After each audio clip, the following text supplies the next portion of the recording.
जय जय श्री राम, जय बृहस्पति देव। वेलकम टू कॉस्मिक ज्योतिष। और आज हम इस वीडियो के अंदर ना बात करते हैं दृष्टि के बारे में, यानी एस्पेक्ट्स। तो आपने कई लोगों को सुना होगा कहते हुए कि गुरु की दृष्टि बढ़ रही है इस घर पे, शनि की दृष्टि बढ़ रही है या राहु की दृष्टि बढ़ रही है। तो इस दृष्टि शब्द का मतलब क्या है, एस्पेक्ट का मतलब क्या है? हर ग्रह अपने से कुछ कदम दूर तक देख पाता है, ज्योतिष के अंदर इसे एस्पेक्ट या दृष्टि कहते हैं। और ये हर ग्रह का ना अलग होता है, मतलब कुछ ग्रहों का एक ही दृष्टि है, कुछ ग्रहों की मल्टीपल दृष्टि होती है।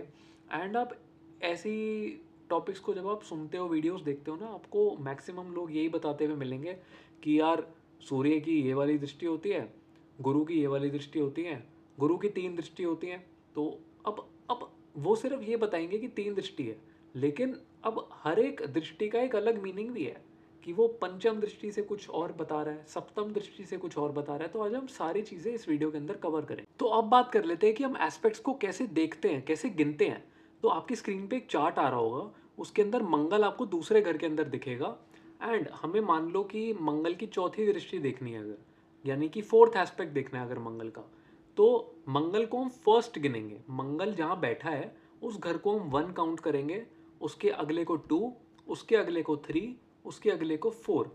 तो इस तरीके से हम फोर्थ एस्पेक्ट देखेंगे। ऐसे ही हमें कोई भी एस्पेक्ट देखना हो, हमें बस उस प्लैनेट का, जहां भी वो प्लैनेट बैठा है वहां से 1 गिनेंगे, उसके बाद 2, 3, 4, 5, 6। एंड जो भी एस्पेक्ट हमें देखना है हम इस तरीके से गिन सकते हैं। एक और एग्जांपल ले सकते हैं, इसी चार्ट के अंदर आपको शुक्र 6th हाउस में मिलेगा।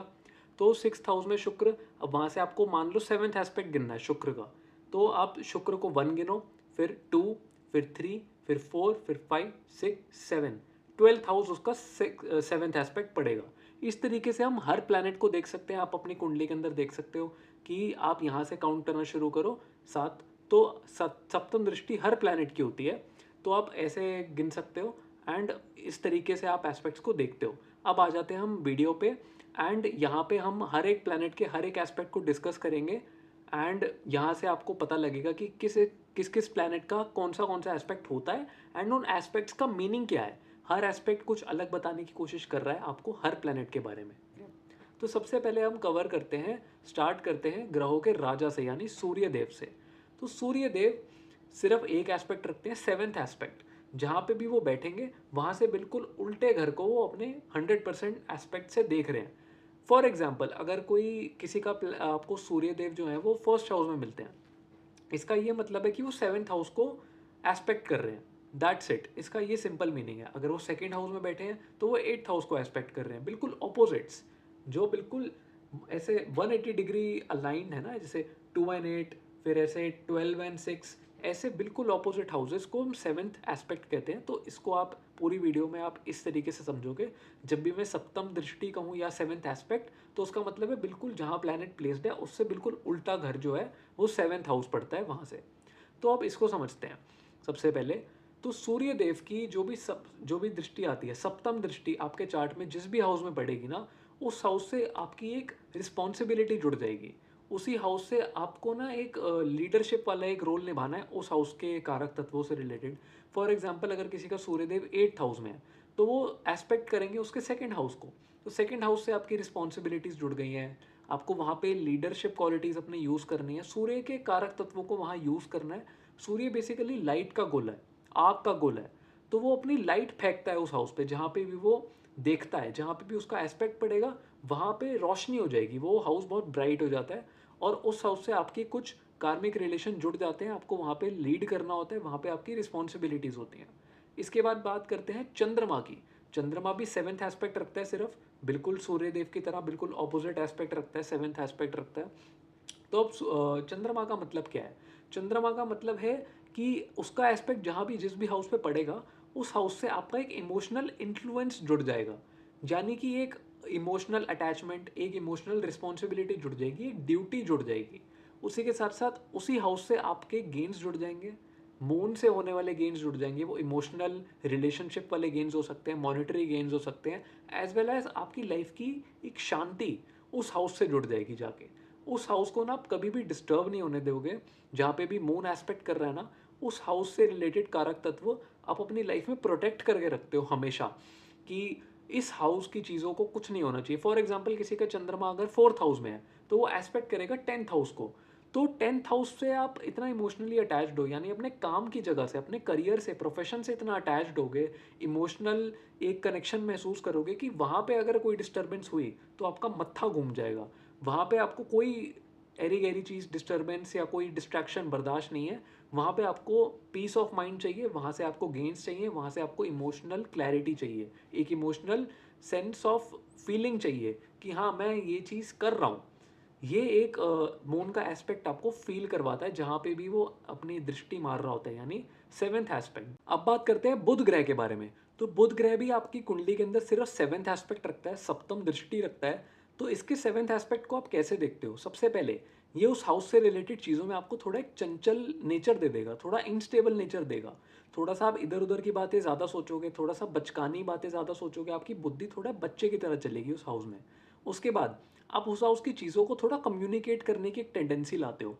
जैसे कि फॉर एग्जांपल आपका बुध अगर फर्स्ट हाउस में है तो उसका सेवेंथ एस्पेक्ट गिरेगा आपके सेवेंथ हाउस में। तो इसका क्या मतलब है कि आप अपने सेवेंथ हाउस की चीज़ें, यानी कि मैरिज, कॉन्ट्रैक्ट्स या फिर बिजनेस, इन चीज़ों को थोड़ा सा दूसरे लोगों को बताने की कोशिश करते हो इन चीज़ों के बारे में।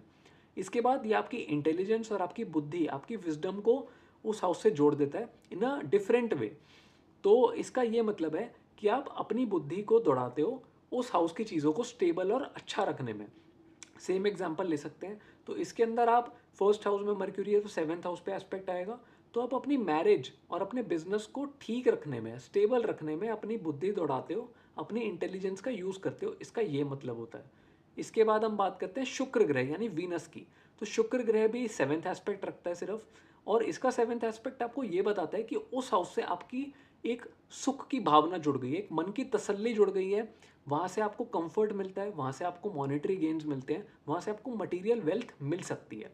पर इसके अंदर एक क्लॉज है, इसके अंदर एक कंडीशन है कि वो जो मटेरियल वेल्थ या फिर वो सुख जो है ना, वो आपको आसानी से नहीं मिलता लाइफ में। उसके लिए आपको फाइट करना पड़ता है, उसके लिए आपको एक स्ट्रगल करना पड़ता है। जैसे कि शुक्राचार्य, गुरु शुक्राचार्य की स्टोरी हम सबने सुनी है। एंड इसके अंदर क्या है कि शुक्र ग्रह जो है वो शुक्राचार्य को ही दर्शाता है एस्ट्रोलॉजी में। तो शुक्राचार्य ने भी काफ़ी स्ट्रगल करी, उनके अंदर उनको स्टार्टिंग से ही काफ़ी बायस था गुरु बृहस्पति की तरफ। एंड बहुत ज़्यादा उनको मौके नहीं मिले, उनको बहुत ज़्यादा एक पेन और सफरिंग से गुजरना पड़ा बिफोर अचीविंग समथिंग, जो कि उन्होंने अचीव किया। बाद में जाके वो दैत्यों के गुरु बने, उन्होंने मृत संजीवनी अचीव किया शिव जी से। एंड ये सब बहुत लंबे स्ट्रगल के पीरियड के बाद हुआ। तो इस स्ट्रगल का पीरियड भी शुक्र ग्रह बताता है। हमारी लाइफ में सिर्फ लग्जरी या फिर पैसा, सारी अच्छी चीज़ों का कारक शुक्र तो है ही, लेकिन एज वेल एज उन चीज़ों को अचीव करने के लिए जो पेन एंड सफरिंग से हमें गुजरना पड़ता है वो भी शुक्र ग्रह दर्शाता है हमारी लाइफ में। तो शुक्र ग्रह जब भी आप देखोगे ना, आपको अनलिमिटेड पावर देता है, क्योंकि मृत संजीवनी है उसके पास। वो मुर्दे को जिंदा करने की एक पावर रखता है शुक्र ग्रह। तो आपको unlimited power, unlimited material wealth को अचीव करने की एक टेंडेंसी देता है, unlimited passion for doing something देता है। तो ये है शुक्र ग्रह का एस्पेक्ट आपको क्या बताता है। तो अब बात करते हैं देवगुरु बृहस्पति के बारे में, यानी गुरु ग्रह। तो गुरु ग्रह के 3 एस्पेक्ट्स हैं और तीनों एस्पेक्ट्स का एक अलग मीनिंग है, वो सेम इम्पैक्ट नहीं डाल रहे आपके चार्ट पे। तो सबसे पहले ये समझते हैं कितने एस्पेक्ट्स हैं। फिफ्थ, सेवेंथ और नाइन्थ एस्पेक्ट। पंचम दृष्टि, सप्तम दृष्टि और नवम दृष्टि होती है जुपिटर की। एंड ये तीनों ही अलग कहानी बता रहे हैं आपकी लाइफ में। तो फिफ्थ एस्पेक्ट सबसे पहले आपको देता है रिस्पॉन्सिबिलिटी, कि आप किस चीज़ को लेके अपनी लाइफ में रिस्पॉन्सिबल हो। ज्ञान आपको कहाँ से अर्जित करना है, किस एरिया ऑफ लाइफ में आपको ज्ञान प्राप्त करना है, ज्ञान अर्जित करना है, और उस ज्ञान को पावर बना के उसको यूटिलाइज करना है। यहाँ पे आपकी पावर होल्डिंग आती है, यहाँ पे आपकी यूटिलाइजेशन ऑफ पावर आती है, और एक रिस्पॉन्सिबिलिटी आती है। एंड वहाँ पे आपको अपनी नॉलेज यूज़ करनी होती है उस रिस्पॉन्सिबिलिटी को निभाने के लिए। उसके बाद आ जाता है सेवेंथ एस्पेक्ट। सेवेंथ एस्पेक्ट जो कि हर प्लैनेट का कॉमन है, 9 ग्रहों में सेवेंथ एस्पेक्ट इज कॉमन। तो seventh aspect of Jupiter says कि आपको इस हाउस से सोसाइटियल एक्सेप्टेंस दी गई है। यहाँ से आपको समाज जानता है, इस हाउस के लिए आपको समाज जानता है, परसीव करता है। एंड ये आपकी एक तरह से छवि है कि समाज आपको कैसे देख रहा है, इस हाउस की तरह देख रहा है। यहाँ पे आपकी सोशल रिस्पॉन्सिबिलिटी भी आती है, इस हाउस की चीज़ों को लेके आप सोशली रिस्पॉन्सिबल माने जाते हो। एज वेल एज समाज आपको उस आईने से देखता है, उस दृष्टि से देखता है कि हाँ, ये इंसान ऐसा है, इस हाउस से रिलेटेड आपको लिंक करता है उस हाउस से, जहाँ पे भी आपकी जुपिटर की सेवेंथ एस्पेक्ट आ रही हो। इसके बाद आ जाता है जुपिटर का नाइन्थ एस्पेक्ट, जो कि सबसे ज़्यादा ऑस्पिशियस माना गया है। आपने कई लोगों को बात करते हुए सुना होगा कि जुपिटर की दृष्टि आ गई, गुरु ग्रह की दृष्टि आने से ये चीज़ ठीक हो गई लाइफ में। वो जुपिटर का नाइन्थ एस्पेक्ट है। जुपिटर का नाइन्थ एस्पेक्ट आपको लक देता है, आपको एक फॉर्च्यून देता है, as well as divine help. And moment पे जो भी डिवाइन हेल्प मिलती है ना, जैसे कि डूबते को तिनके का सहारा, ऐसे जो इडियम्स हैं ये जुपिटर के नाइन्थ एस्पेक्ट को बहुत अच्छे से दर्शाते हैं।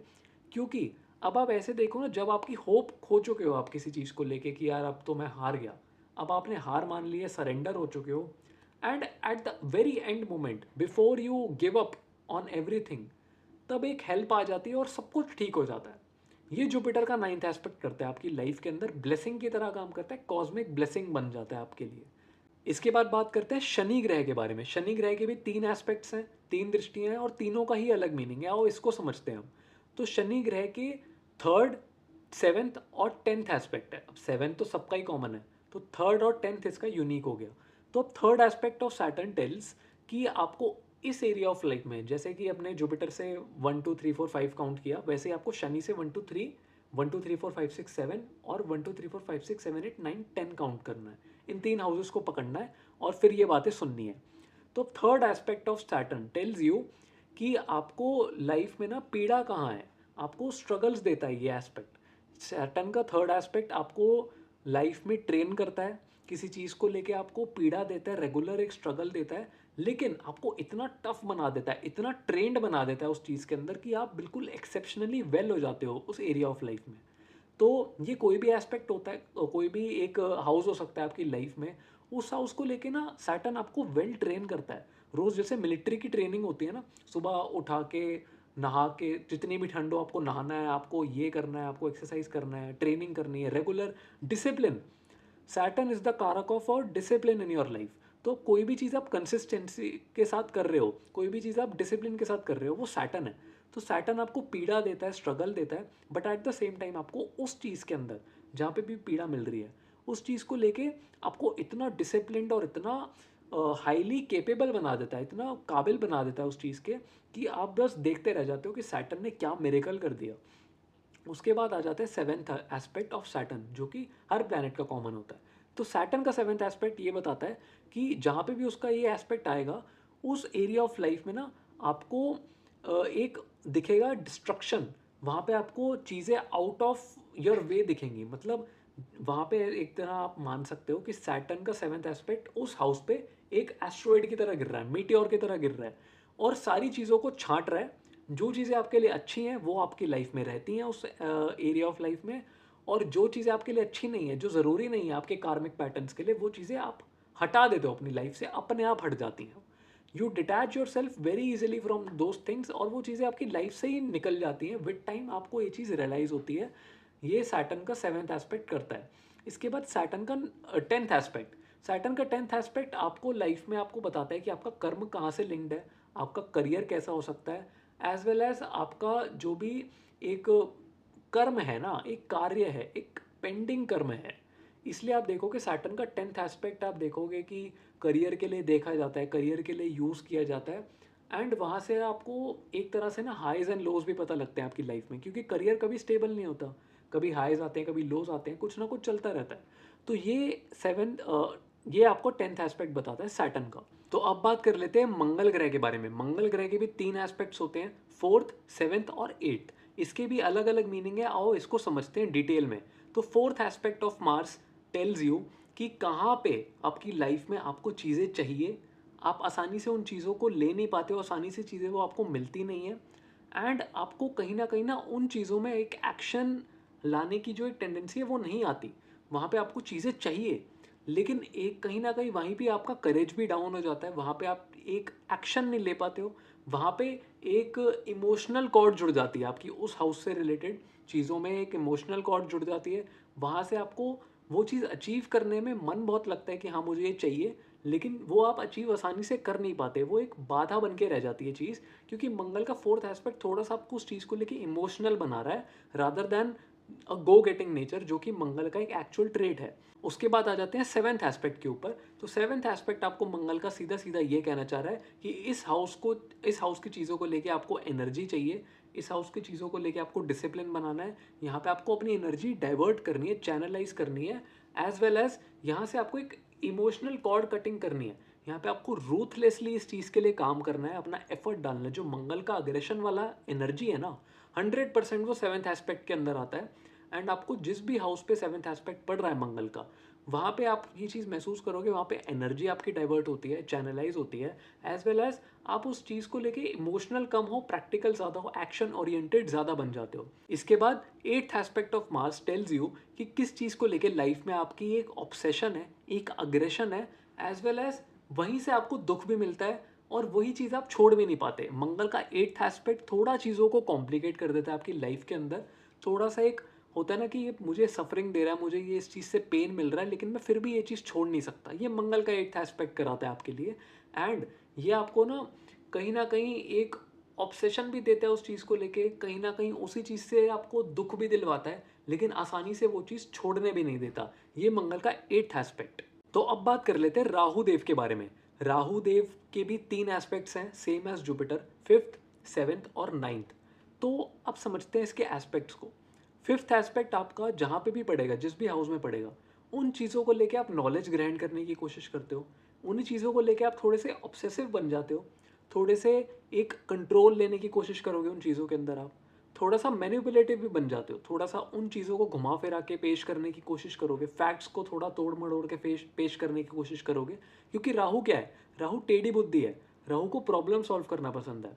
तो फिफ्थ एस्पेक्ट आपको एक ऐसी टेंडेंसी भी देगा कि आप उस हाउस की चीज़ों को थोड़ा सा प्रॉब्लम उन चीज़ों की जो है सॉल्व करो, एक अलग तरीके से, एक राहु के तरीके से, एक राहु की नॉलेज से, राहु की एक ऑब्सेशन से, एंड थोड़ी सी टेढ़ी बुद्धि यूज़ करके आप उन चीज़ों को सॉल्व करने की कोशिश करते हो। एज वेल एज जो भी चीज़ें आप इन चीज़ों को लेके कर रहे हो ना, नॉलेज ग्रहण करना, मैनिपुलेशन या जो भी है, ये सारी चीज़ें मैनिफेस्ट होती हैं।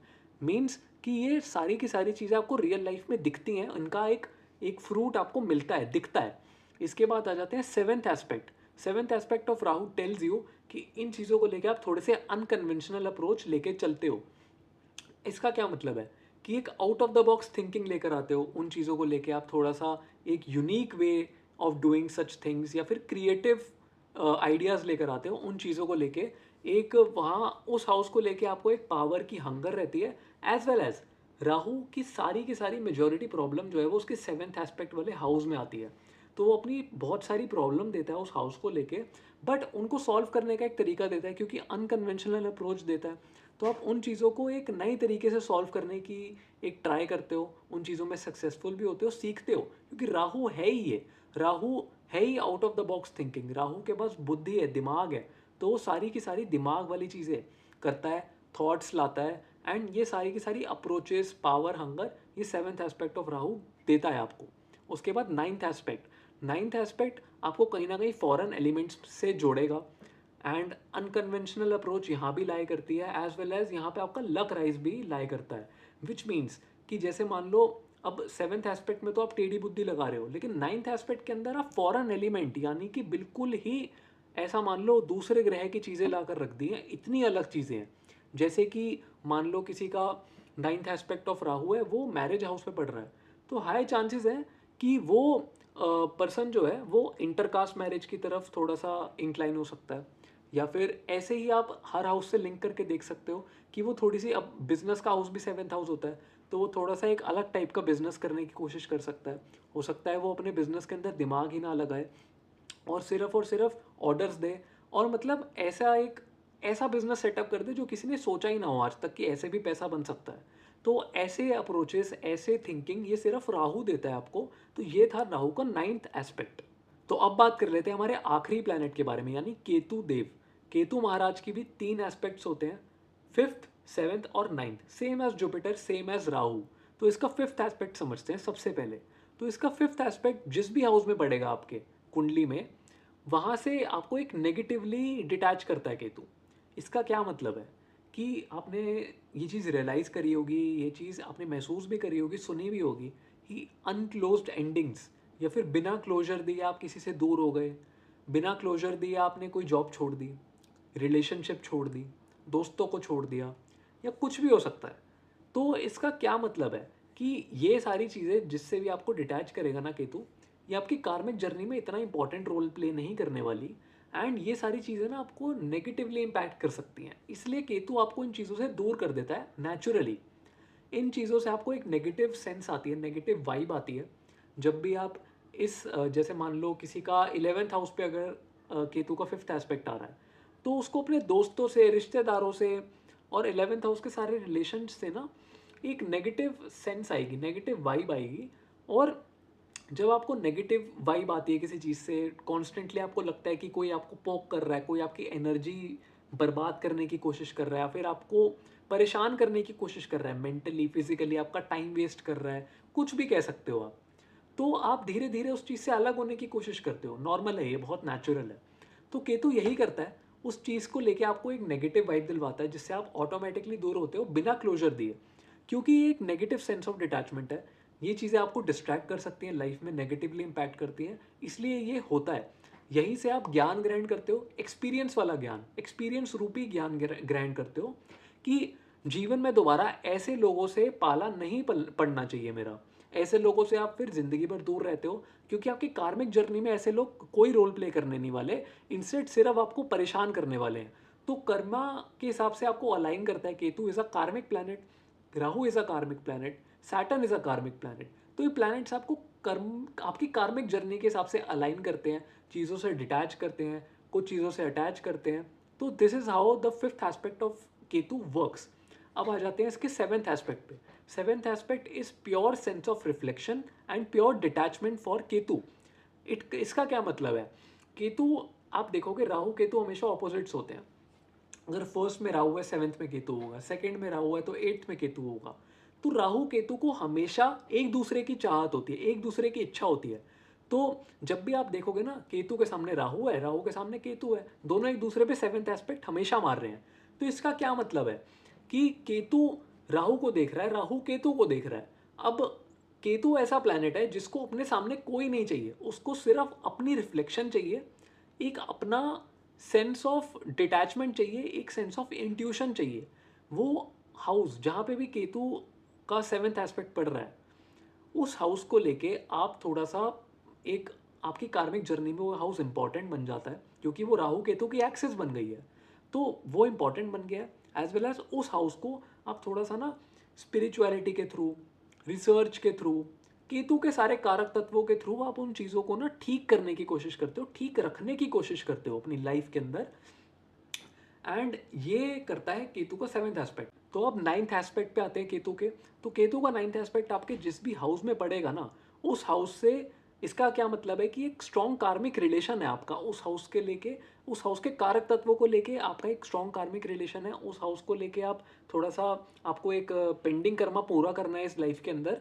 एज वेल एज आपको केतु यूज़ करना है, केतु की पावर यूज़ करनी है, केतु की एक डिटैचमेंट, केतु की एक इंट्यूशन, और एक केतु का एक होता है ना आइसोलेशन, अलगाव वाली फीलिंग, उस हाउस में यूज़ करनी है, क्योंकि वो स्ट्रॉन्ग कार्मिक पैटर्न्स को बता रहा है उस हाउस को लेके, क्योंकि केतु का 9th एस्पेक्ट आ गया है। तो केतु उस चीज़ को देख रहा है अपनी नवी दृष्टि से, और आपको बताने की कोशिश कर रहा है कि इस हाउस को आपको यूज़ करना है अपनी करंट लाइफ में।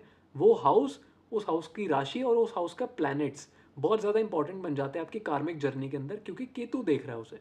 उसके बाद उसी हाउस से आपकी peak height of life define होती है। केतु ना आपको सिर्फ चीज़ों से डिटैच नहीं करता, केतु आपको रातों रात अमीर भी बनाता है, केतु आपको रातों रात फेमस भी बनाता है। तो उस चीज़ को लेके 9th एस्पेक्ट ऑफ केतु जहाँ पे भी पड़ रहा है आपका, उस हाउस में आपकी पीक हाइट्स हैं लाइफ की।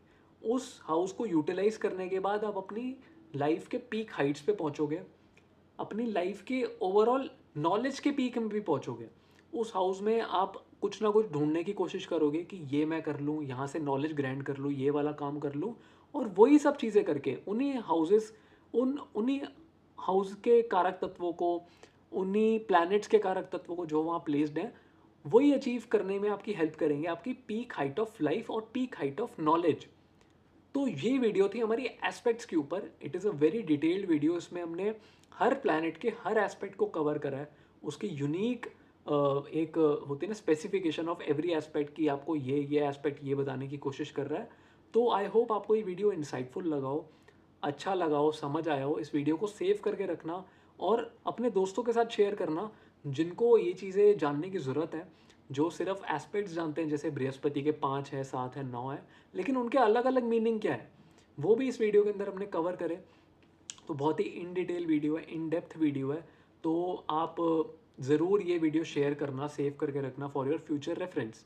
तो आज की वीडियो के लिए बस इतना ही। आप कंसल्टेशंस के लिए मुझे नीचे दिए गए नंबर पे कांटेक्ट कर सकते हैं, एंड हम मिलते हैं नेक्स्ट वीडियो में। जय श्री राम।